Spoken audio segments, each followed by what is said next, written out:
Good morning and happy Friday. This is episode 5 of the Uraine Ordonez 5 Diamond Group podcast. Welcome and thank you so much for joining us. On this episode today, we have a special friend and guest of our team, Rafel Shaker, who is a local business owner, and he has a phenomenal story as to how he has arrived at his point in life. And so we invited him on the show today to be able to share with us his experience. He's also going to talk to us a little more about the local experience as a business owner, what he's done to adapt into our current new normal environment, and also get his opinion on what the economy looks like, as well as some forecasts here in the real estate, both in commercial and on the real estate side. So let's jump in. Let's get started. Good morning, Isaac. Good morning, Rafael. How are you, man? Hey, good morning, guys. How are you guys? Thank you so much for joining us, man. We totally appreciate your time. I know you are a busy man. It's like trying to carve out, something out of granite, just get some time with you. But we love having you on board, man. So thank you so much for that. Thank you. How's your day? How are you doing, man? How's the family adapting, first of all, to the new rules? Amazing. It's beautiful. I mean, we're trying to be protected. We're home. I'm a father of 3 kids, 3.5, 2.5, and 8 months. So we really have to be cautious with them. So they haven't been outside as much. We're very careful, when we bring in things. I mean, it's always been in our family, so we never had to get out of our way to do it. But whatever we bring from outside, it always get washed. It always gets, sanitized real quick before it gets into the actual kitchen. It's been good. It's been good. Good. Well, you've got that awesome backyard and the pool for the boys, so they've been busy. Staying busy. They've been busy. No doubt. Right on, my man. Cool. Well, so part of our episode today and what this podcast is about is to be able to dive into the experience for our local business owners, as well as people that we surround ourselves with. How does it impact us in Las Vegas? So you, sir, you own quite a few businesses. You're also an investor. Tell us a little about your story, man. How did you get to this point in life? Well, very long story, but we'll keep it short. So it's funny we're talking in this time because financially I was born in 2009 and 2010, which is one of the worst economic time ever. 2009 and 2010, I lived in San Diego, California. Had a little small business, had a side job, and everything was going smooth until it hit. I was younger. I didn't understand much of what's going on. Why did the economy did what it did or whatnot. But all I know is my paycheck really got hurt and I lost the business that I owned. So it was very devastating. Debt collector problems, financial stress, family stress. It just all piles up together. July 2010, I had an opportunity over a dinner meeting. Somebody offered me a job right here in Las Vegas. And I've actually never been in Las Vegas before that point in my life. But I've always been the type of person who's willing to take the risk and to initiate the first jump. There was no promises on the job. It was just an offer on Sunday night. And July 15, 2010, which is a Wednesday, I actually moved to Las Vegas. So literally 3 days after I had that offer. Started from the very, very bottom, worked my way up, worked slowly. I've seen every aspect of the hardship of 2010, 11, 12, and then once we started picking up speed, I've definitely surrounded myself with people who's smarter than me, who's better than me, because that's what helps me how to change and adopt fast. And then just slowly worked my way up until, the way we know it today. At one point, in your story, you were not sleeping at home. Is that I remember? When correctly? I first moved to Las Vegas, yeah, absolutely. I was actually sleeping in my truck for 6 months because I traveled from San Diego to here with $200 in my pocket. That's all I had on me. Yeah. So And I'm what was your thoughts? What was your mentality like? Leaving home, leaving family, and then coming to, a new city, out for a venture, for a possible job. to tell you the truth, Isaac, I mean, now I have a very good explanation. Back then, and if I take me to that moment, I was scared, I was afraid. There was a lot of uncertainty. I wasn't sure. I didn't know. But here is one thing I know, and this probably will help a lot of people because, I was just tired and I was just sick of being where I was. And I wanted to improve. I wanted to get better. I didn't know how far is better. I didn't know how much was I actually going to get to. But all I knew is that once I left there was no going back. Right. And I don't mean just to the physical place, but I mean to the financial place and the mentality and the fear and I just wanted to leave all that behind me. Obviously, all that majority of it did travel with me, but that's when you start educating yourself. That's when you start learning. That's when you start adapting, and then you start losing these things one after another. So I have a Um, follow-up question, but I'm gonna yes, go please. towards the end, because after we hear your story, after we hear everything, like that's when I'll ask it. But I'll come back to that. Okay. But so you highlight a key point there, Ruff. Some of the greatest stories happen after tragedy of some sort because you've got to pick up the ashes of some sort.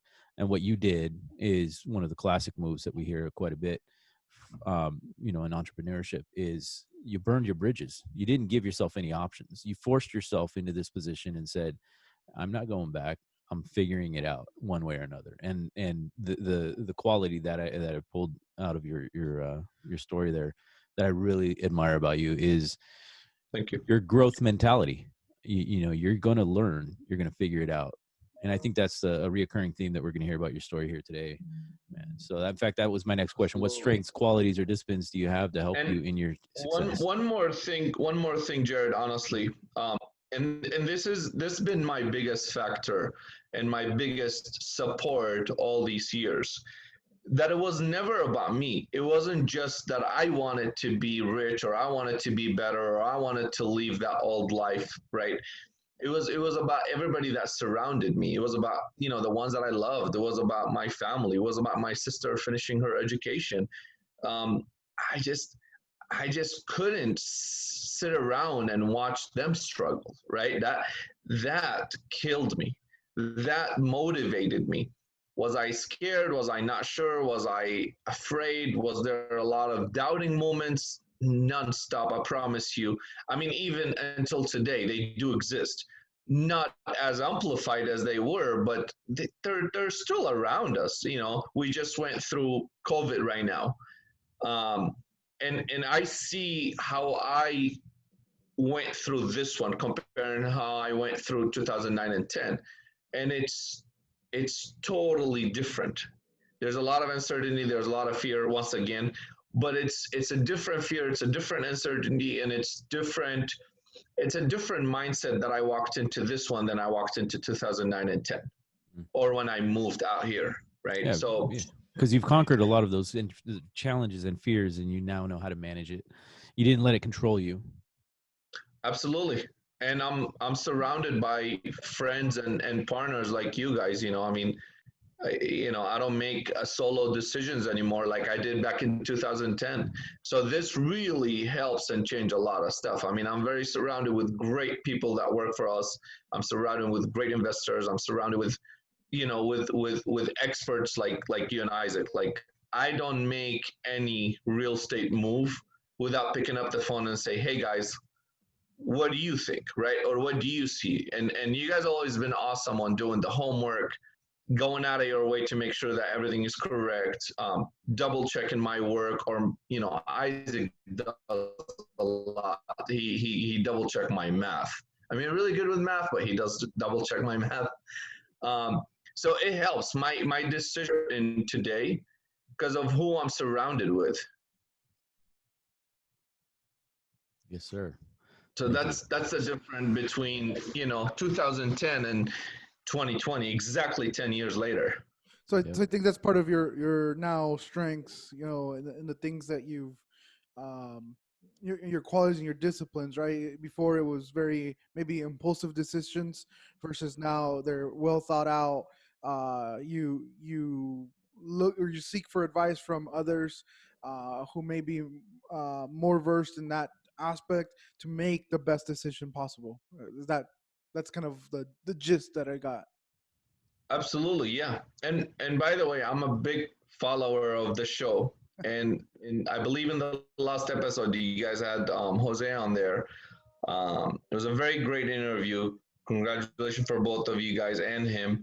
And you guys brought up a very important point, and I see it in my daily very often that people go listen to the wrong source. You know, uncle, dad, mom, my brother-in-law, or whoever it is, right?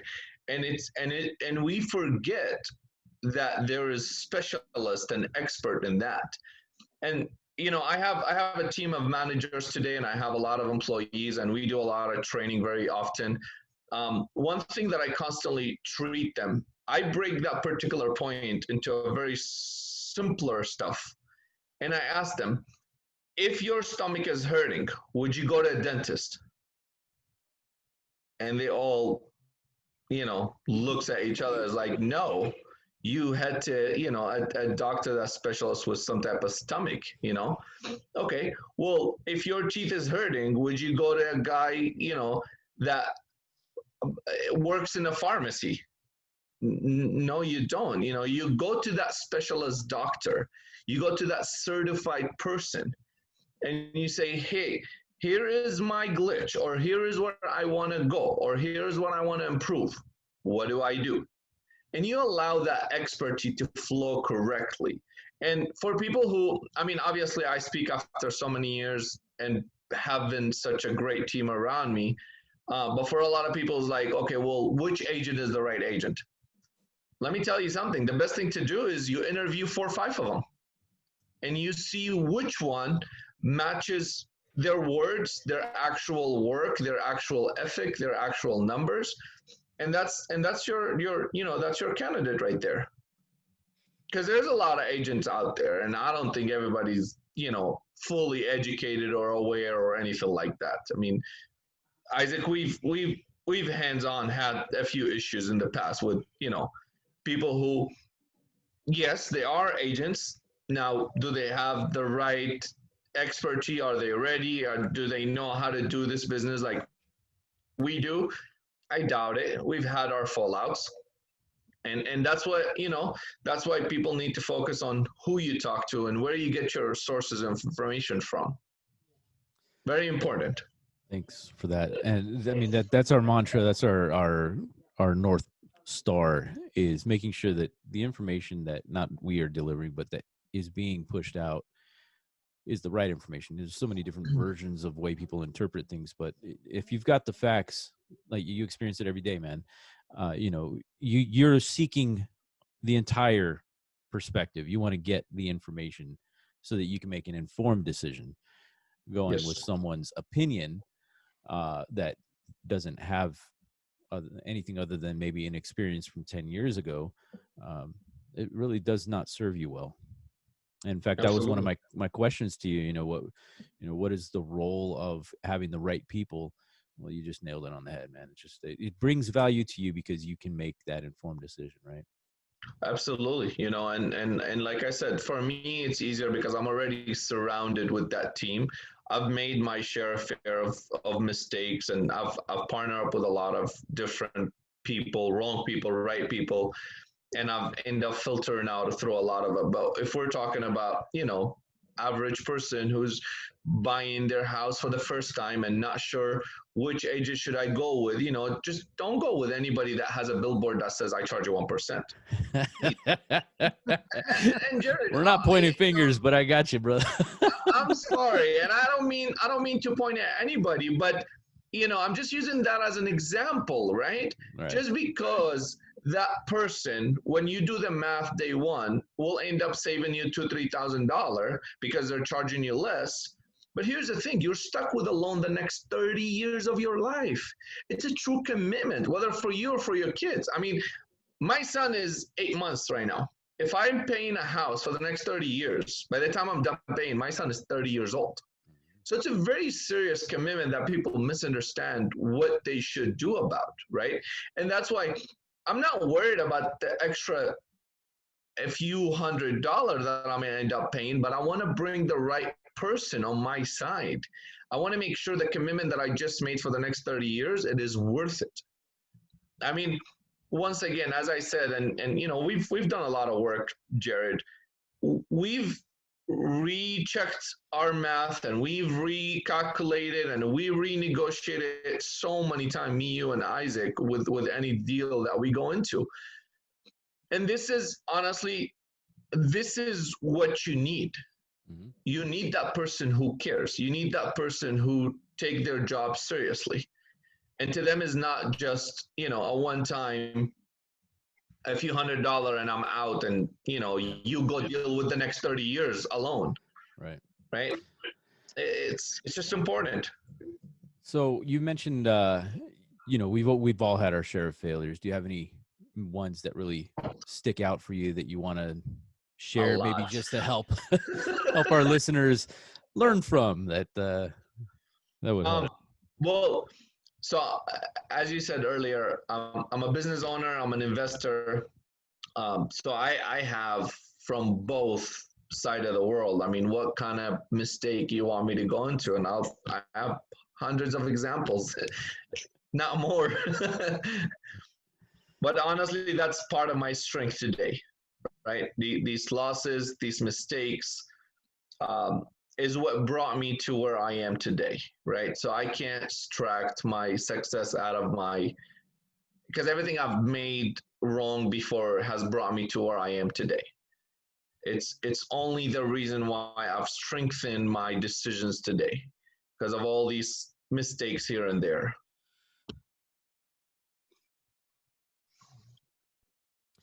That's awesome, man. So let's jump into your business side, because we're about halfway through this segment. As a business owner, we are now, I guess you could say, post-COVID, being able to adapt to our new normal. Like, first of all, what was your experience going into this, and then how are you guys adapting to get out of it? And what is and then the third part of that is, what have you seen business-wise, good or bad experience? So before we get into any of those questions, COVID-19 in particular has changed the world, and whether business or personal or anything, for people forever.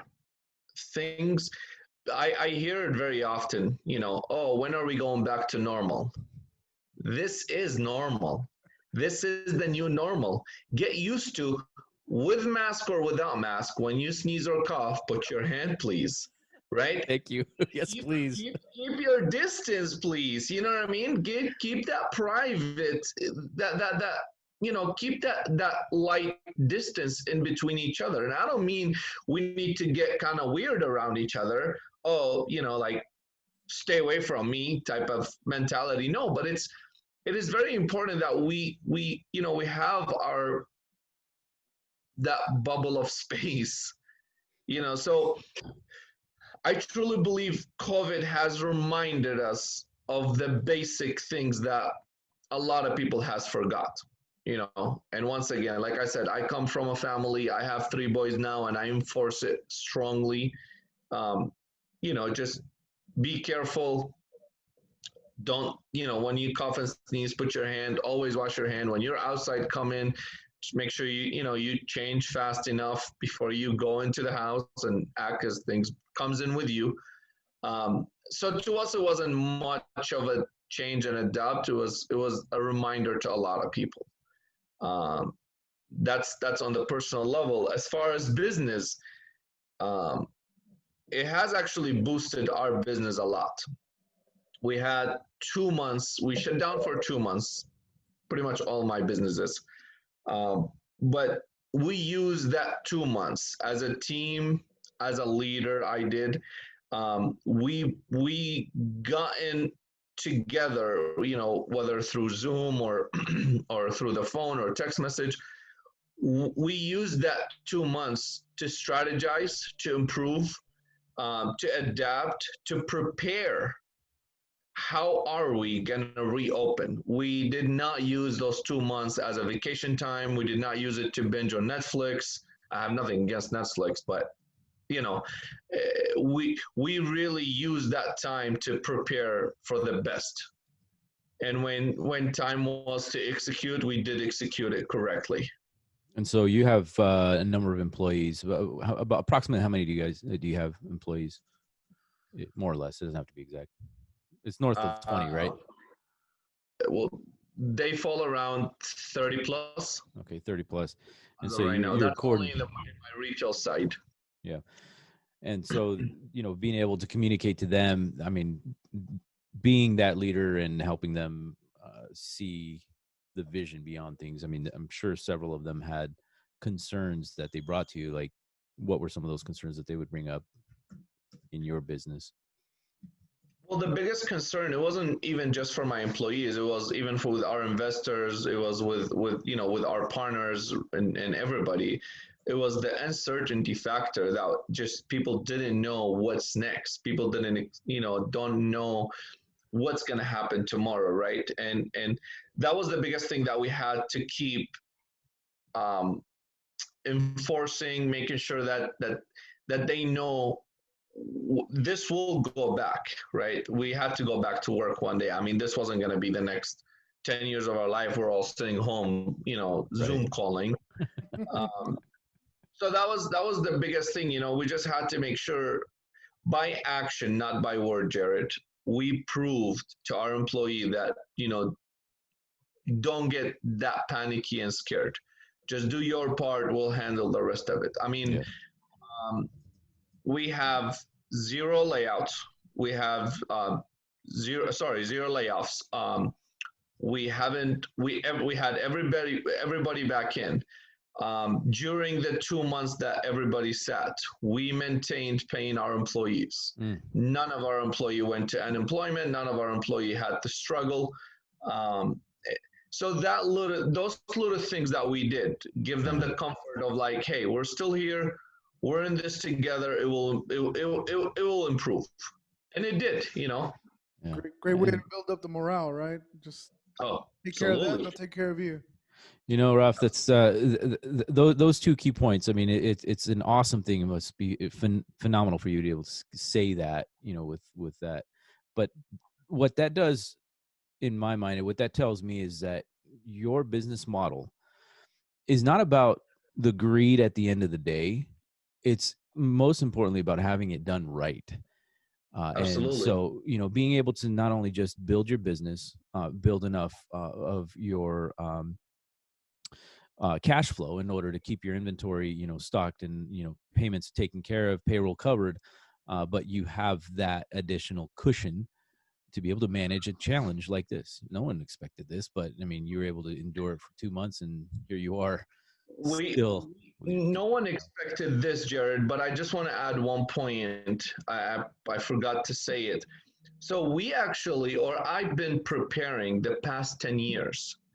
And simply because I come from that background. I was born in 2009 and 10 when, financially born, when everything was with no certainty. I lost huge part of my income. I lost my business. And that's because we were working day by day, month by month, cash flow positive. Even a business with cash flow positive does not mean they're prepared for such an emergency, right? And that's one thing that because I was born in that time,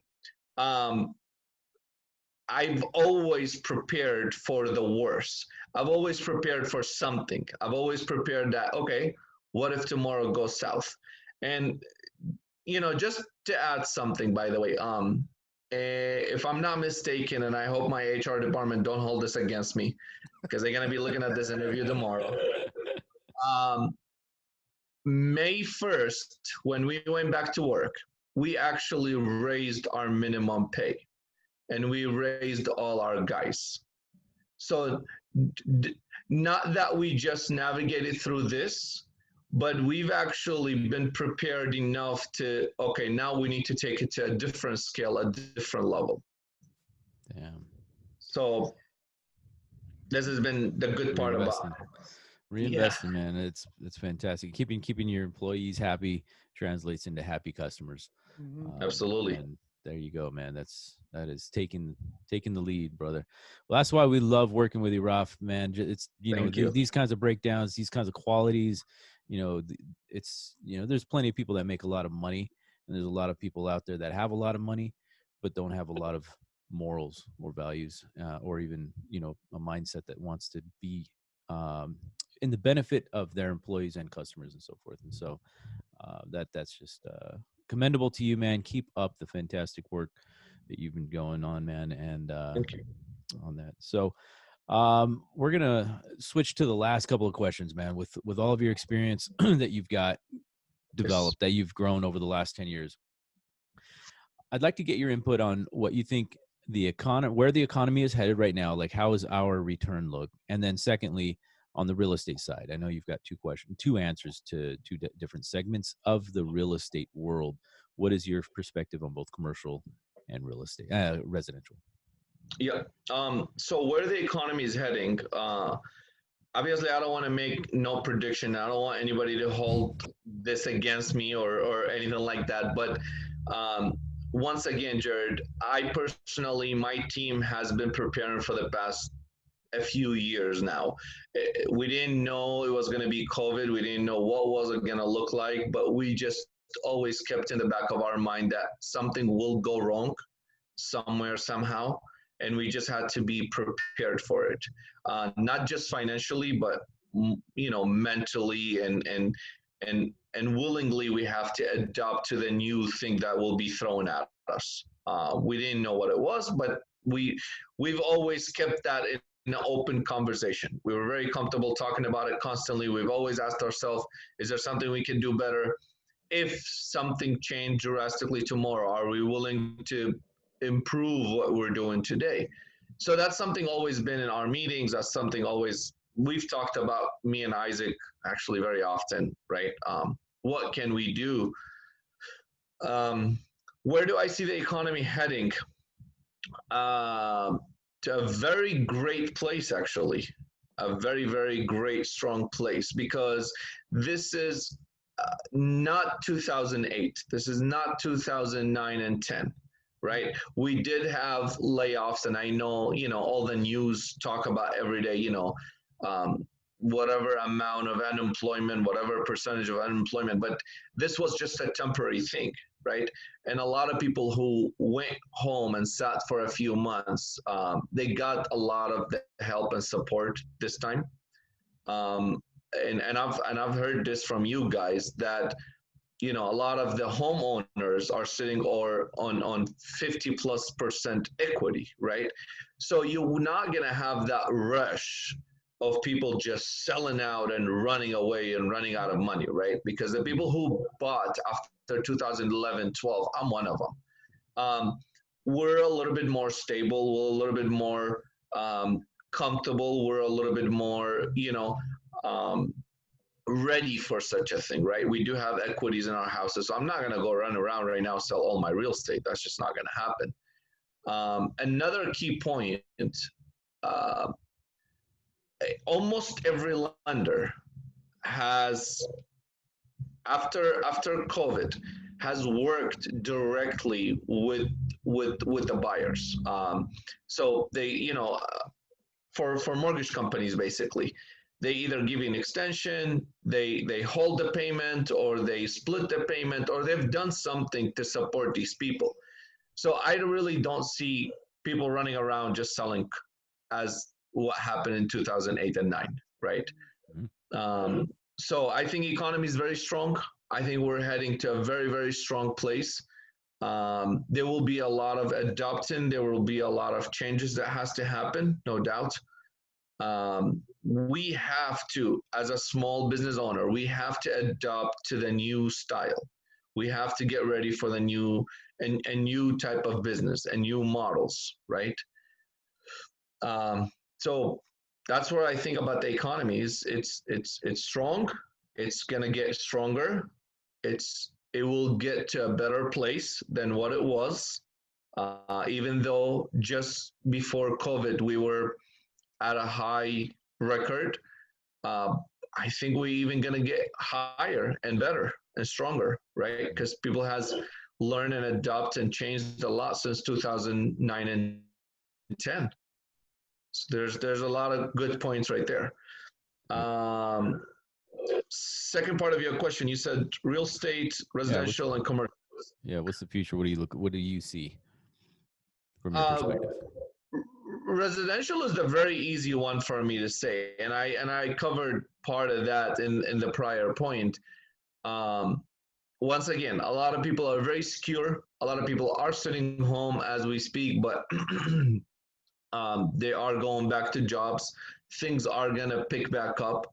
So I don't see what happened in 2009 and 10 happening again, right? People are not going to lose their houses left and right. Um, People have actual savings. People have money. The government has given some type of help and support.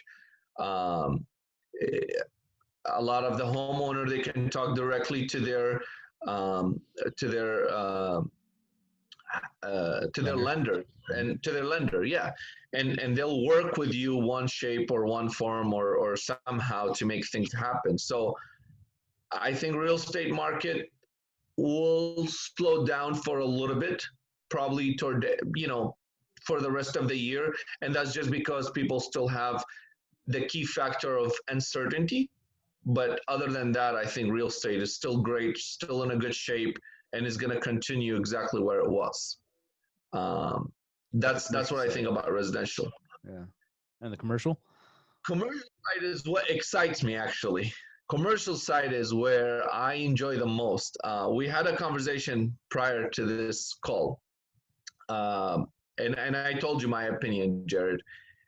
I think it's about to have a new record. It's about to, yes, the next 6 months, a year, 18 months, we are going to see a lot of smaller business. And that's very sad to say. A lot of smaller business will close down. A lot of smaller restaurant will close down. A lot of those smaller shops will end up going away, right?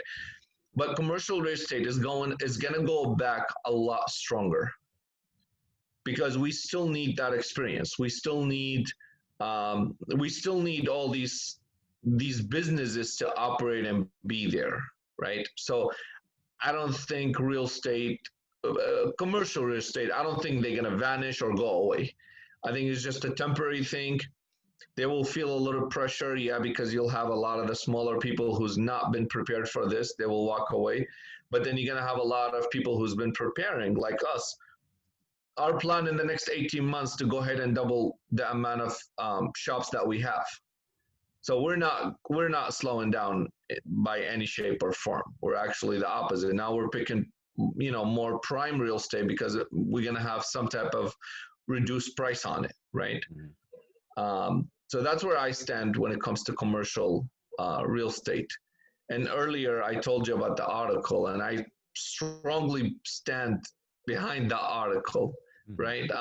Walmart just announced that they're partner up with Shopify. Yeah. That is only going to make Walmart stronger because of their brick and mortar stores, because of their existence.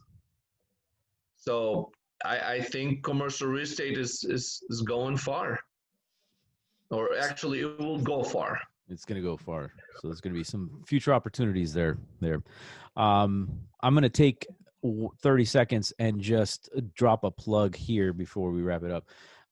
When you mentioned the possibility or the likelihood of small businesses, smaller mom and pop shops, maybe falling out and having to close shop.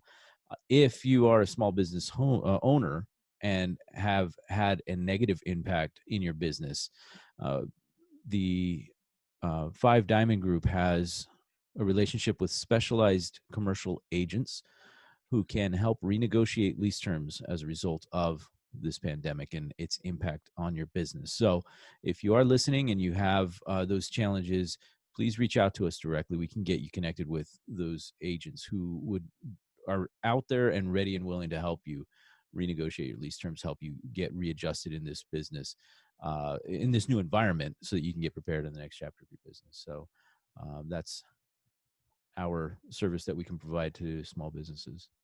Raf, I want to personally thank you, man, for your time.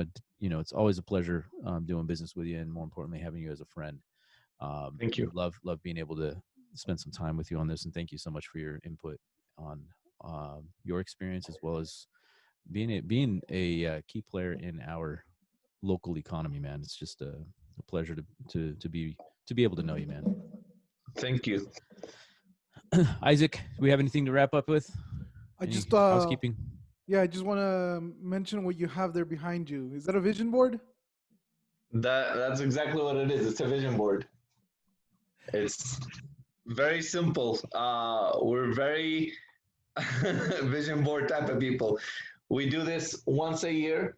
We set goals. We set things that we want, and on a personal level, business level, and a future goal.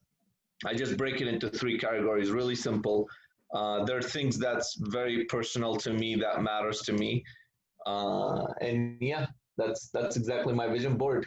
Can I ask a personal question on that? Please, yes. I know that a Maserati is probably not a big expense that you could most likely afford. Are you planning on trading in the Titan for that, or no?